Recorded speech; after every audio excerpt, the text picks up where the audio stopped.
you all for being patient with me as I go through my little routine.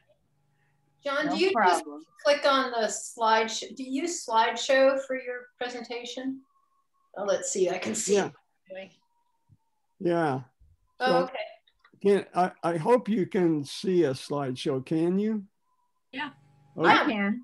Okay. Yeah. We Good. can see your screen. All right. So now off we go.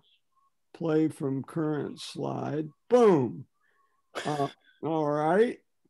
So just to review, we've done Western Europe. We spent a lot of time on it. We know about the Franks. We know about the Roman, Italian wing of the tribals, of the ethnics. We know about Germania. And now the last of the big four is the Slavs. They're joining. This is how the big four were portrayed at one point. And this is going to be important for the century we just passed through, where we're all born, because there was a big showdown between these two, and you divided this into the two groups, the Slavs and the Francia against the Germans and the Roma, and it was a big showdown. So as I go through this early history of the Slavs, just keep that in mind. Someday we're going to be talking about a big showdown in times to come. So, John, can I stop you for a second and just ask a question? You sure. said it was the Slavs and the Francia against the Roma and the Germans. So Russia and France against German and the Italians. So where are the Brits in all this, you may be asking? The Brits are interesting. They're a mongrel nation. Yeah. Totally mongrel nation. I never thought of them as being mongrels, but you start off with the Celts, then you get a layer of German immigrants, the Anglo-Saxons. Then you get the Danes coming down, you have the whole century of Danelaw. And then you get the Normans that are a combination of the Franks and the Vikings. So they're not in this. Okay. They're not part of the big four. They're the mongrel of a lot of those ethnicities. Thank you. Yeah. Okay, so who are the Slavs? They came down from the steppes. I really drilled the steppes into the last lecture. They came down to the steppes, and they were pretty technologically advanced. They were working in iron. They knew how to survive harsh winters. That was a big part of World War II. The Battle of Stalingrad, fought in the winter, and the Slavs won. They defeated Napoleon in the winter. So it's just interesting when you learn things early on and later history, the connections and the echoes of some of this early stuff. What they did not, they obviously had a spoken language. It was Indo-European, but they did not have a written language. And they were disorganized politically. They never could unite behind anybody. And it might be because they were dispersed out. They had advanced farming techniques, and they took to southern Russia and what's now southern Russia, and were agriculturists, fairly successful. But people could come and raid them and take away what they'd grown. And that was a problem. They had settled down all along the eastern fringe of Europe, and they headed mainly, their future is to the north. So the orange area is going to be Russia. Right now, there is no Moscow. There is no Moscow. All this is swampland. Being about what year is it? Being further north, we're 600. And so being further north, it's also very, very cold in the winter. Keep an eye on this city, Novgorod. Novgorod, that's going to come up repeatedly. It's really the first major Slavic town on the Dnieper, centuries ahead of Moscow's. And what is the lay of the land around 800? So the Slavs have been perking along, and now the Slavs are about ready to take off. So what are they taking off into? All of Europe by population. Charlemagne had been the Franks had been the most successful population-wide. The Byzantine Empire, what's surviving of Rome, ancient Rome, is also very large. And as we will learn when we go into the Renaissance, the vast knowledge of the Mediterranean, of Greece and Rome, was kept alive in Cordoba, a Muslim organization here. What's coming along here is Bulgaria. They're going to play a minor role, and they eventually kind of imitate the Slavs and blend in with the Slavs. But early on, you're going to see they're going to be a player as Russia tries to start up a kingdom. And they're just kind of spread out along in here, disorganized farming people. The other thing you can't see, the KH here is the Khazars. Khazars, they're going to be playing a role in the story. So that's kind of a lay of the land. And the other part of the story is the Holy Roman Empire that we talked about a lot when we were talking about the development of Western Europe. The Holy Roman Empire is starting to spread east. And Otto is the main guy to remember. There's three of them, but they are starting to push east. And so you're getting the beginning of a story of conflict between Germans and Slavs. This border is always kind of tenuous and going back and forth. And we know from the 20th century, it went back and forth. And Poland got subdivided 3 times. So they're right in the middle of it, changing hands constantly, very unstable. But a lot of interpenetration. So Germans actually immigrate to the West, and Slavs immigrate to Poland. Czechoslovakia will be coming into the story. So there's a lot of interpenetration as well. Otto goes and fights the Slavs. He doesn't totally defeat them, but he sets them up as tributaries. They have to pay tribute to him. And he makes coins, and so the economy can function efficiently.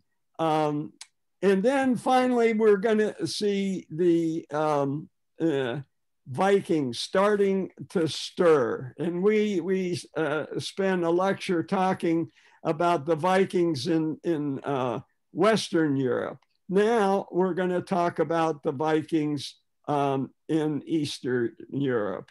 And when the Vikings come, this is a better map showing the Khazars. Important. Here's the Bulgarians again. Just keep an eye on them. They're only going to be brief bit players, but just for this today, you kind of need to know where they are. And then there's Turkey people. They're going to play a bigger and bigger role as time goes on. And probably there's Turkish blood in the Khazars and the Bulgars as well. So the Slavs are kind of stuck in the middle, disorganized. And when the Vikings come down, they're welcome. And they say, please help us organize down here. We're being squeezed. And the river, I want to spend a little bit more time on the river. I showed this last time just for the bright colors and for you to have in mind the two major waterways, okay? So this is the simple version. This is the Dnieper, and this is the Volga, which goes down to the Caspian Sea, the Dnieper to the Black Sea. And the Vikings are going to go down both rivers, but mainly the Dnieper,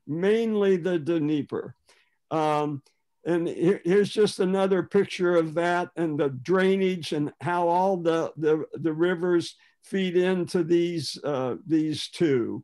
I want to focus in on the northern part. This is the outlet to the Baltic Sea.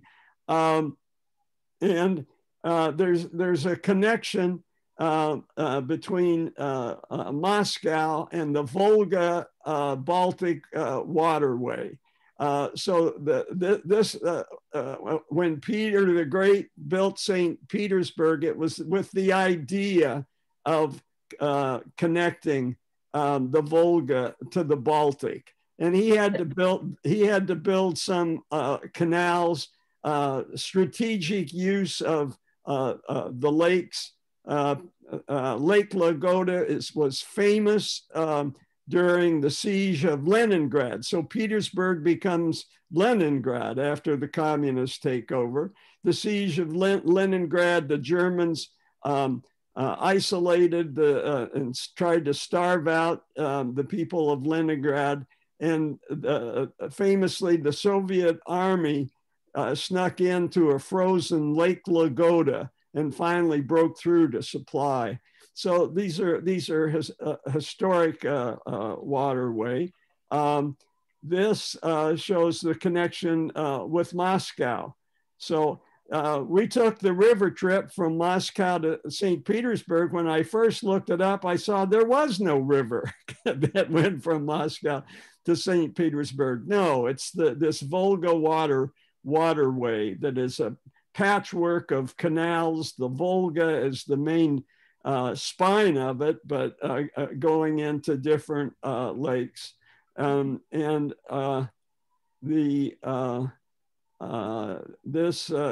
Volga focuses mostly on the Volga. And this is Volgograd, also known as Stalingrad. So this is where the epic battle in World War II, the final clash, and we know who wins and turns and arguably turns the direction of World War II to the Allies with this huge victory. Hitler really wanted it for two reasons. First of all, he was offended that Stalin would name a city after himself. So he just wanted to embarrass Stalin, but he also wanted the oil that sits at Baku at the bottom of the Caspian Sea. And if he had won at Stalingrad and got to that oil, turn out the lights, but he didn't. Anything else on this map? So here's Kiev waiting patiently for me to get to it.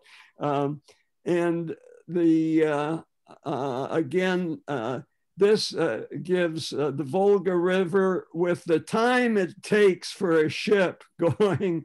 Some of this is upstream, right? And then the direction shifts as it heads to the Baltic after one of these lakes. But you can see these hours and how long it takes for a ship to go from the Caspian to the Baltic, but it is possible.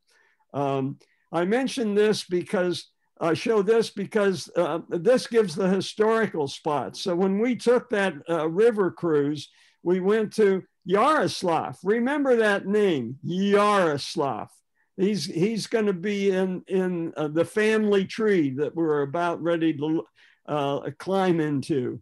And then here's Kizzy Island. I think I have a picture from there.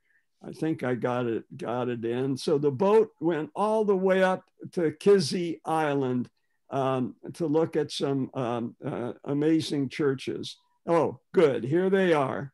These are the all wooden churches on Kizzy Island. And as I recall, they weren't built, they didn't use nails. It's just amazing. And that's all that stands on these islands now. They've been preserved. They used to be active pilgrimage sites.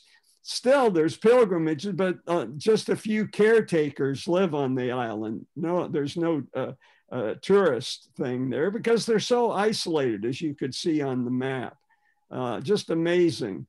And so this is, when we get to Vladimir and his conversion to Christianity, and he goes to Byzantium, and he sees what the Byzantines have done with their church and their domes, and he comes back and he says, let's do something more fantastical. Let's really go with architecture. And so when we see the onion domes that are characteristic of Russian skylines, this is where this is probably the epitome of that, but it starts with Vladimir, as I'm about to tell you.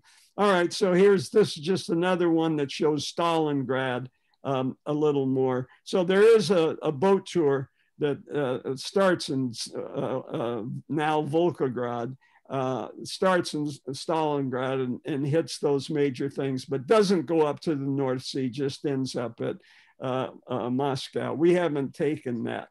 So the rivers. So these rivers are not easy to navigate. There's some rapids and there's some very shallow waters. So nobody could travel on these rivers with deep draft, big boats, but these guys could. The Vikings were very good at building boats that didn't go take in to deep into the water, so they could skim over. They also learned that they could pick up the boats and carry them around rapids. And they had a practice run in Finland. And they realized, oh, look, we can do this in Finland. Let's go south where it's a little bit warmer. So they did. And this is just a quick overview here in bright orange. Is when they got to Russia, and you can see that was the 10th century. We showed this slide before when we did the Vikings. They started off in the brown area here. They spread to the red area, the next step in the 9th century, which included Ireland and England, and the west part of Scotland. I'll talk about that in just a second. Then by the 10th century, they get to the Dnieper and go down the Dnieper, and then later on they go down the Volga. And you can see the Vikings also got into the Mediterranean, as we talked about previously. Now, who was there to greet them? Not to greet them at all, but to oppose them. And it was the Khazars. Boy, they're an interesting people. These steppe people are very interesting. I'll say the Bulgarians are sitting around up here, but the Khazars are down here, and they've controlled a lot of this territory. And importantly, they have control of the Caucasus. There are some mountain passes here, and they control those. notice that the Muslims are right here, the Abbasid Caliphate, and they really want to go north and take over this rich land that the Slavs are in, but they never make it. And one of the reasons they don't make it is the Khazars resisted them. Now, this is before the Vikings. So the Khazars have resisted the Muslims, but they're not going to be able to resist the Vikings. So they're the overlords of the Slavs as the Vikings arrive. And here's the thing, they accepted Judaism. They had a lot of Turkish contacts and culture and probably genetics, but the genes are all mixed up. But they took a liking to Judaism. And this is them at their peak. They're the first wall to protect the future Russia against Islam. And I'll remember that, the first wall. There's going to be a very important second wall that's going to come up. But this is the Khazars straddling the Caucasus, where a lot of invaders came from the steppes to the south.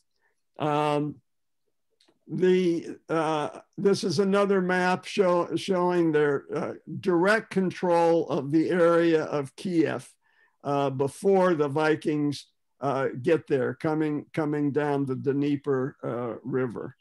I just wanted to make a comment. You're talking about the Jews in Kiev.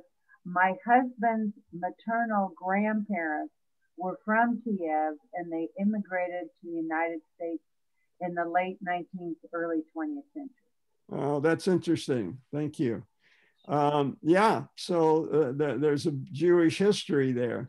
And this shows a more close up how they blocked that bridge between the Black Sea and the Caspian Sea and held back first the Umayyads and then the Abyssinians who took over from the Umayyads. And here's the evidence, the Moses coin that the Khazars used that says Moses is the messenger of God, not Muhammad. So the next level I want to get to talking about the Vikings is to talk about exactly which Vikings went down the Dnieper. And it was the Danish Vikings that started here in Orange, and they spread and took Norway pretty easily. And so they were masters of the Western Baltic, this maritime area civilization, and that was their home base. Then after Norway, they took Sweden, and then they move on. And here's Novgorod again, Novgorod. And the Vikings come here. There's no obvious big waterway here, but with their shallow draft boats, they make their way to Novgorod and eventually down the Dnieper itself. And here's Novgorod, a portrayal of it in medieval times. It was pretty well developed. There was a wonderful exhibition Eiko and I saw in Berlin about 10 years ago called Die Deutsche und die Russen. And it just focused on the interaction between the Germans and the Russians, taking every bit of evidence they could find from early days. and we learned that Novgorod, one of their main trading destination was Regensburg on the Danube. And we said, how in the hell is that possible that they could get all the way to Regensburg in southern Germany, not in northern Germany? But they did. And there was a lot more globalization back then than we realize. A lot of trade was going on. Human beings, as we've talked about over and over again in the last year, love to trade. So we're going to quickly go through this history. Here's a couple of main characters, Rurik. Then there's going to be Prince Oleg, and those are two guys that are going to have a lot to do with the Vikings on the Dnieper and the Kiev. And here's the first time you hear the word boyars.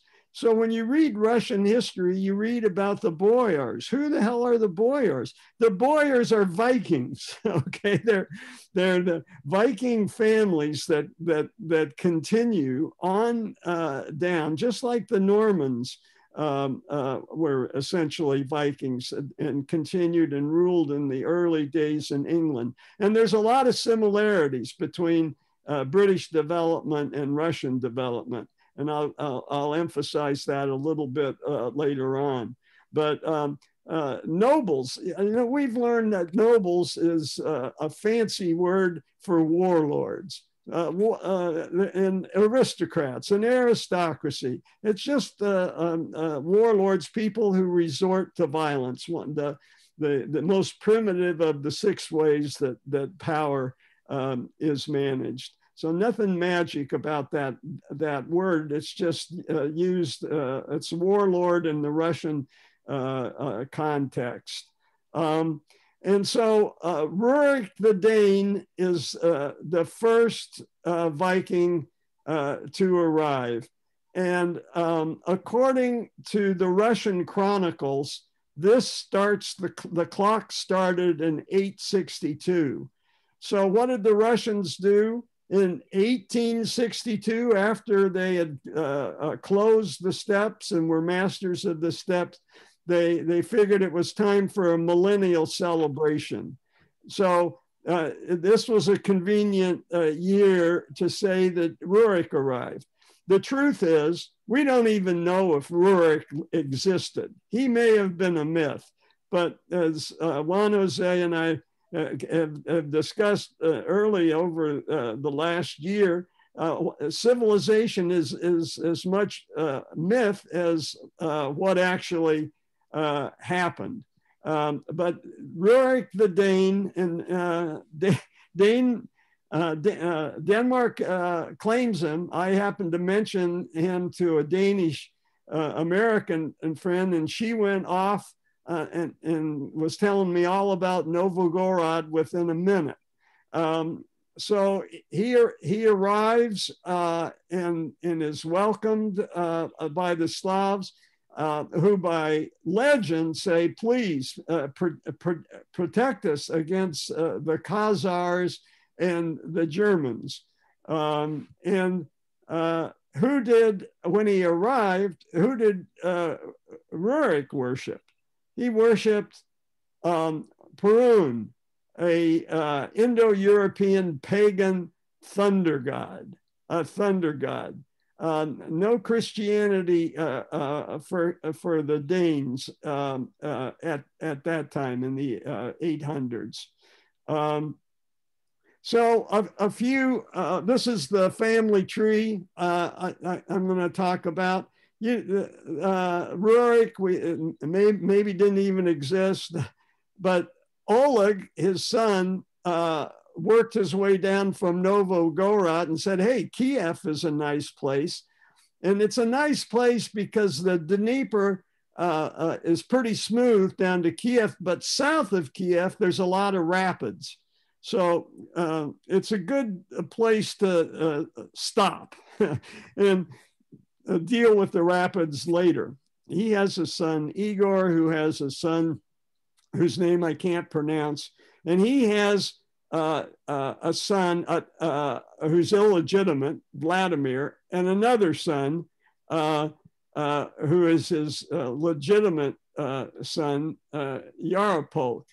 But there's going to be a big split between his bastard son and his regular son. And he's going to favor his bastard son, who finally comes back and murders his half brother and takes the throne. So that's the background on Vladimir. But let's go back to Oleg. He sets up shop in Novgorod. We know he exists. There's good evidence historically, at least better than for Rurik. And so what do you do if you can get down the river and portage your boats around those rapids? You attacked Constantinople. So 905 before, and this is before they get to Kiev, right? He's going from Novgorod. He goes down the river. He goes past the future Kiev, which is probably just a little village. And he notes this, hey, this isn't a bad place just before the rapids, but let's go on around the rapids and down through the Black Sea and attack Constantinople. There's a lot of riches there. But Constantinople's got a trick. You look at Constantinople and how vulnerable it is. How could they withstand first the Vikings and then the Muslims all those years, particularly the Ottomans? The Ottomans got there around 1000 and Constantinople hangs on for another 400 years. They had something called Greek fire, high tech. It's been compared to napalm.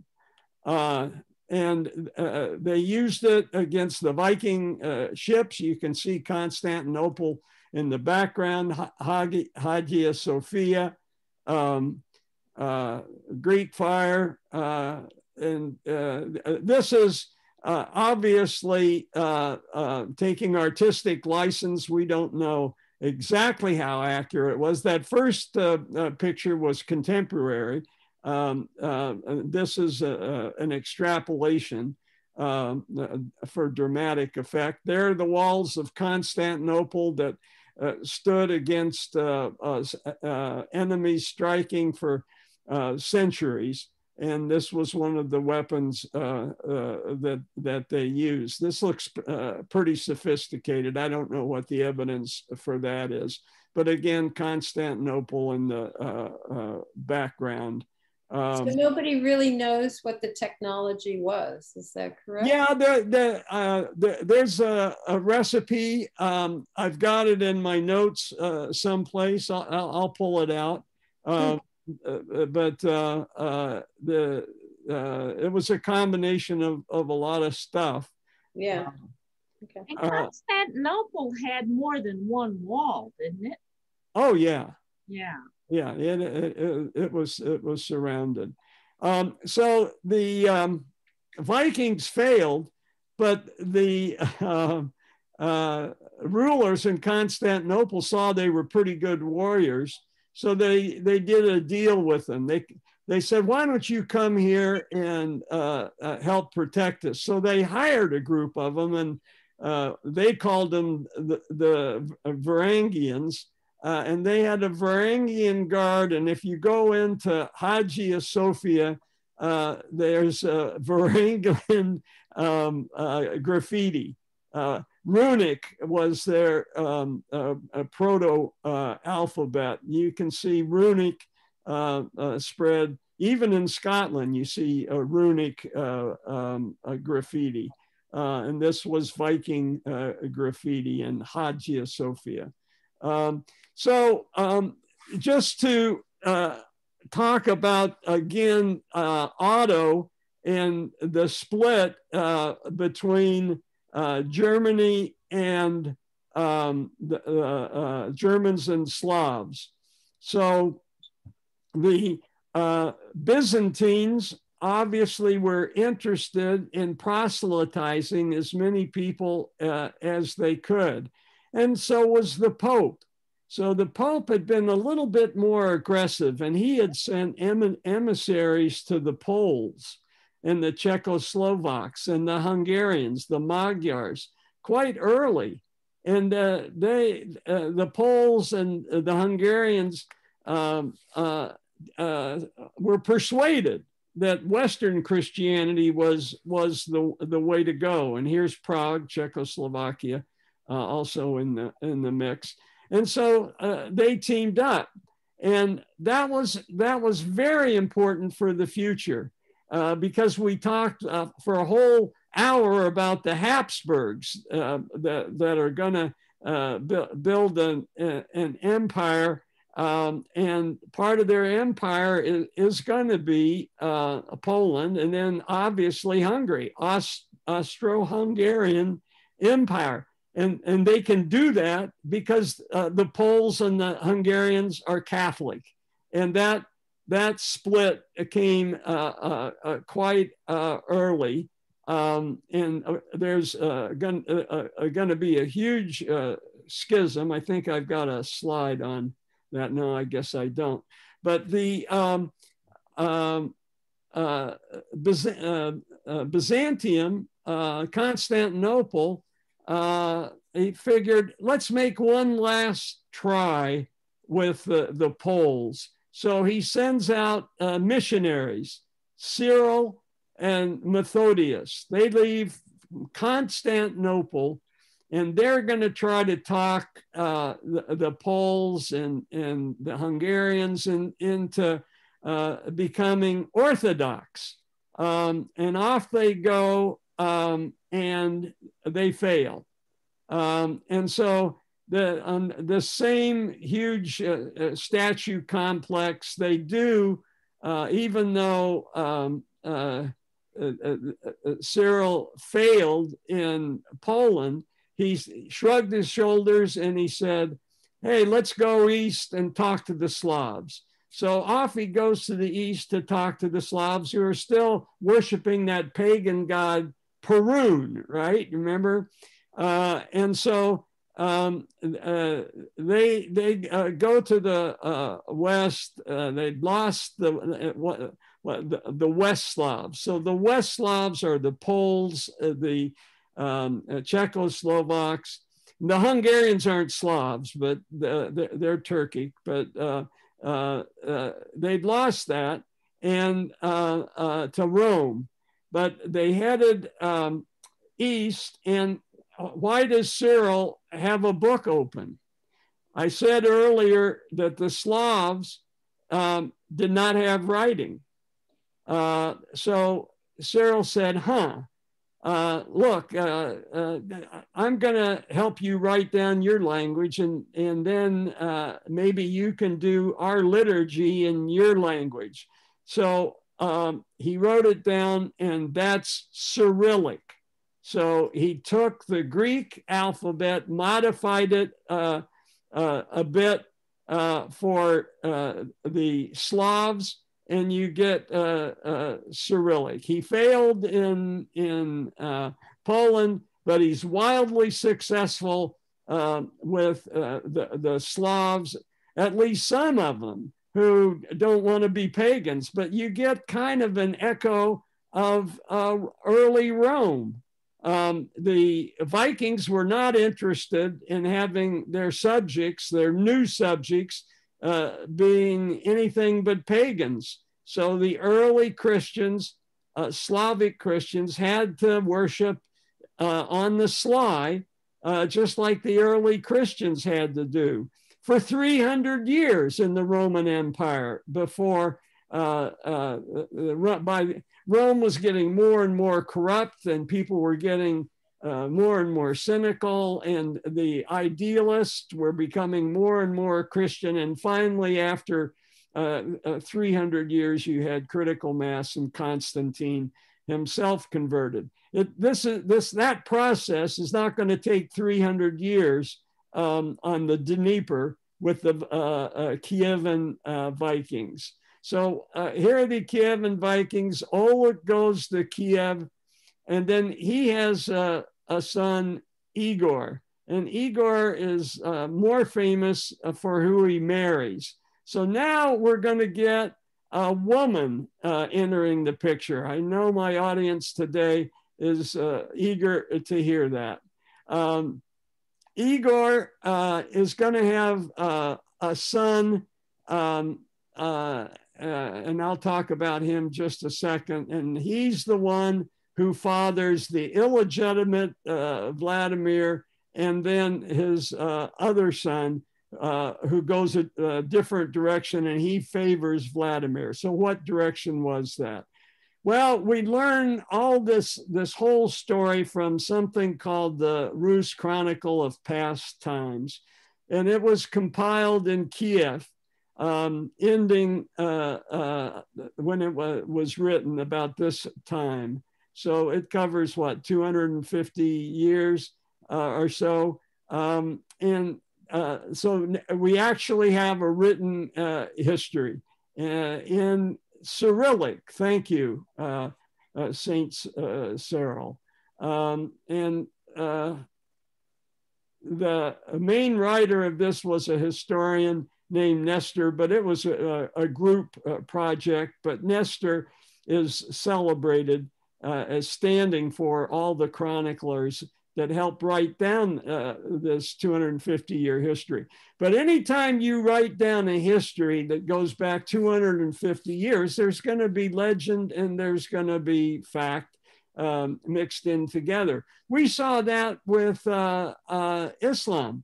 The Quran wasn't written for a century or two after Muhammad.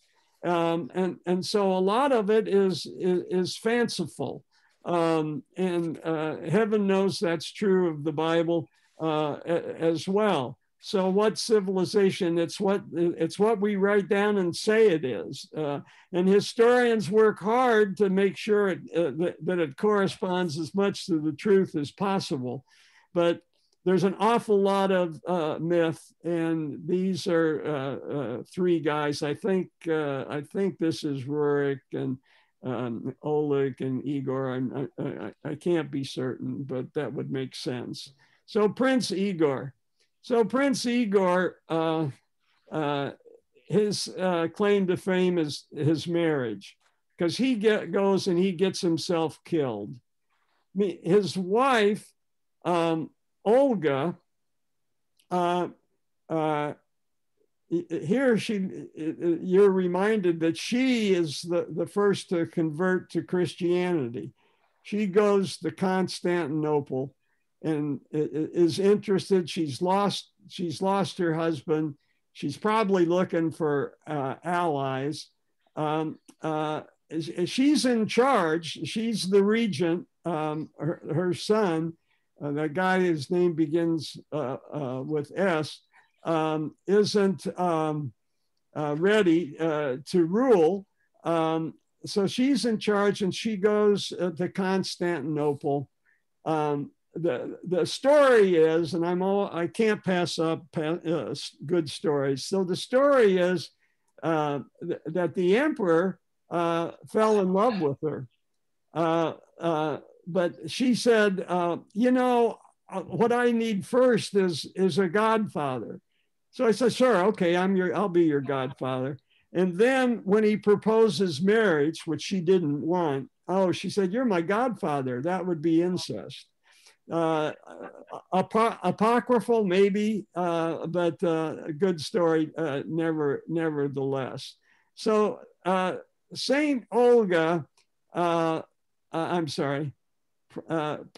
Princess Olga at that time, before she becomes a saint, she gets even with the Drevlians, another Slavic tribe who had killed her husband, Igor. And the stories that are told, how she gets revenge, are hair-raising. In one story, she invites the Drevlians to a dinner, and says, let's let bygones be bygones, and they all show up, and she has them all killed. We've heard that before. That's a famous story in Scottish history. I don't know why minor warlords keep falling for that, but they do. Another story is she invited the Drevlians to Kiev, another gesture of goodwill, and said, oh, you're here, you must be tired. Why don't you take a good sauna? And while they're, the main nobles are in the sauna, she has them all. I think she has them killed by lighting on the sauna on fire. So there's some hair-raising stories about Olga. Nevertheless, she converts to Christianity and becomes a saint. Oh yeah, she also buried people alive.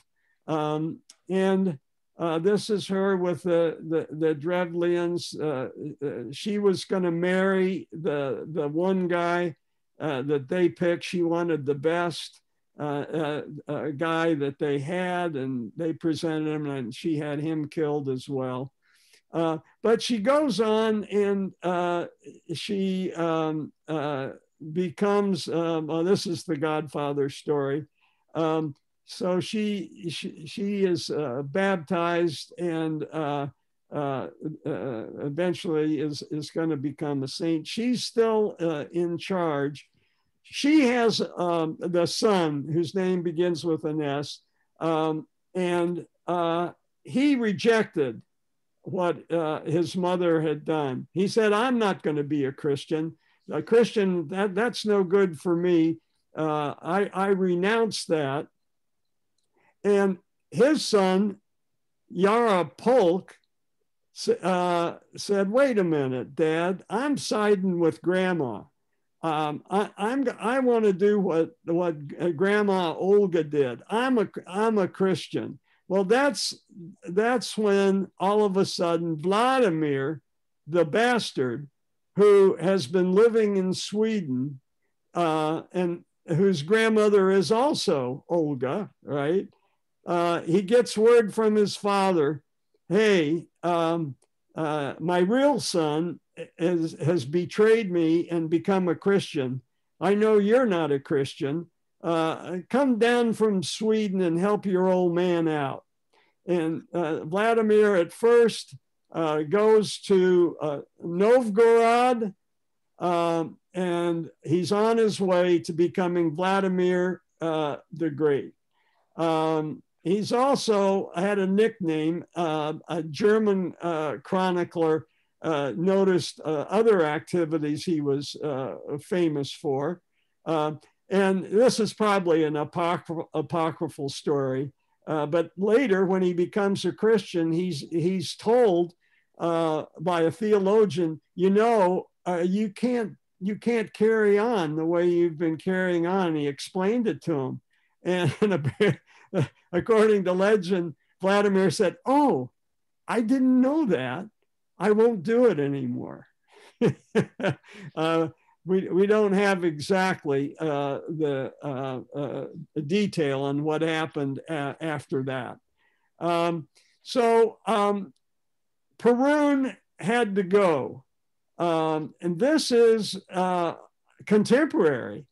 So just like we have Druids in America, and we have Wiccans in America, in the Ukraine, they have people who still worship Perun. What turned Vladimir towards religion? This is where the Volga Bulgarians come in. They defeated Vladimir as he tried to expand to the east. And he thought, okay, my pagan gods aren't working. Those Bulgarians resisted my attempt for hegemony. By the way, this is the group in the Ukraine now, like our local Druids, and some Orthodox zealot burned down their Perun statue and recently. Interesting. So Vladimir decided he needed to get religion. I think I may be repeating this. So he considered the alternatives, and he rejected Islam because you couldn't drink. No, I'm not going to be a Jew like the Khazars because they lost Jerusalem, so their God abandoned them. He thought the Western Christianity was too gloomy. The churches in Germany were not fancy enough for him. He was taken with Hagia Sophia. And when he or his emissaries went, Byzantium really put on a big show. And Vladimir's ambassadors didn't know whether they were on heaven or on earth. And there's Hagia Sophia. We talked about it. Erdogan has recently converted it into a mosque, a functioning mosque. It's been a nominal mosque, but not functioning. It's been more a place where tourists can visit.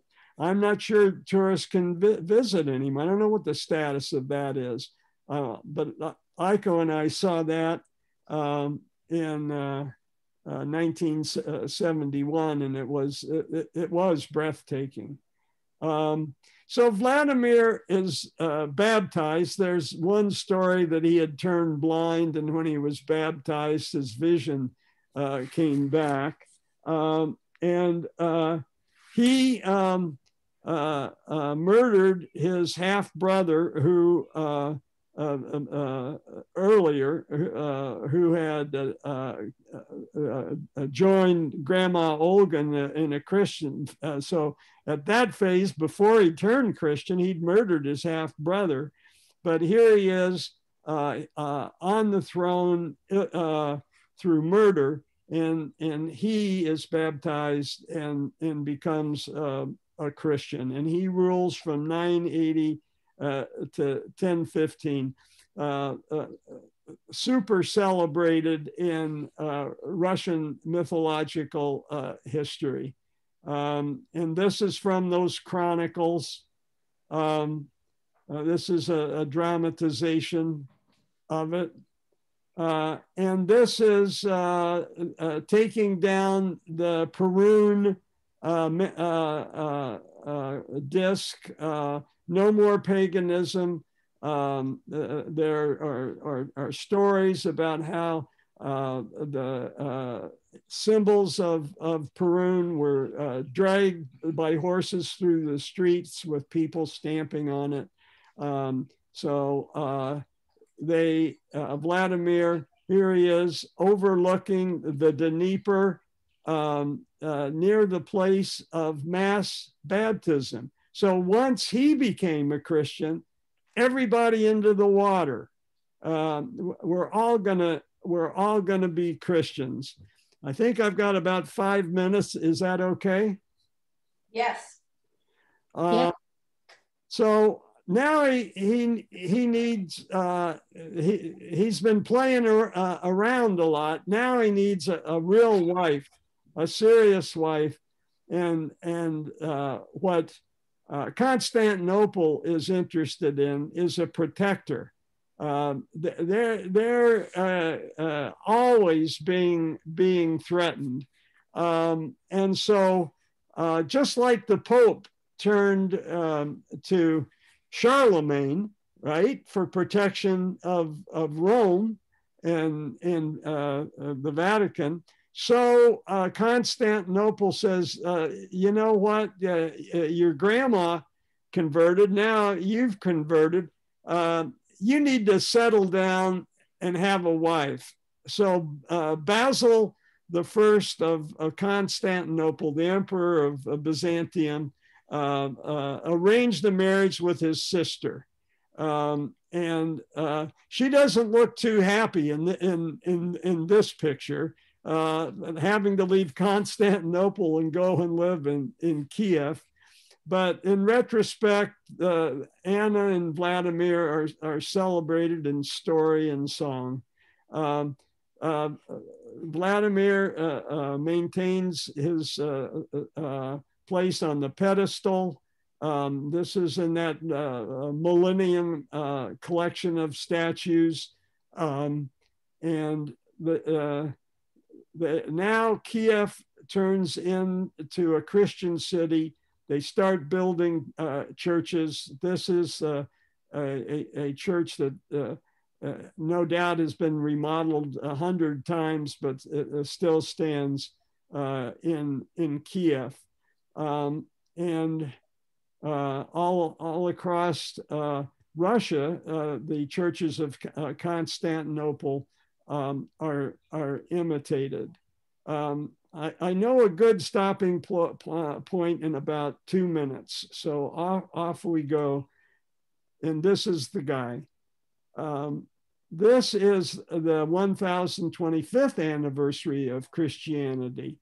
And you remember Yankovich, the guy that was Putin's crony, who was in charge of of Ukraine and who got thrown out in the Maidan Rebellion that irritated Putin so much that out of his love for Vladimir, he remembered that Vladimir had been baptized in the Crimea, right? He'd been baptized in the Crimea. So this is his cultural justification, religious justification for grabbing back the Crimea. Never mind that it's a great naval base. His rationalization was, this is where Vladimir was baptized. And here's St. Vladimir's Cathedral. And there it is in reality. Many different views. And this was why he just had to have the Crimea back. Also, ruins on Crimea, obviously a easy port destination through all time. So he used that, and he is using religion. Aiko and I saw this on our trip to Russia in 2016. How much he is using religion, and Vladimir is one of his heroes.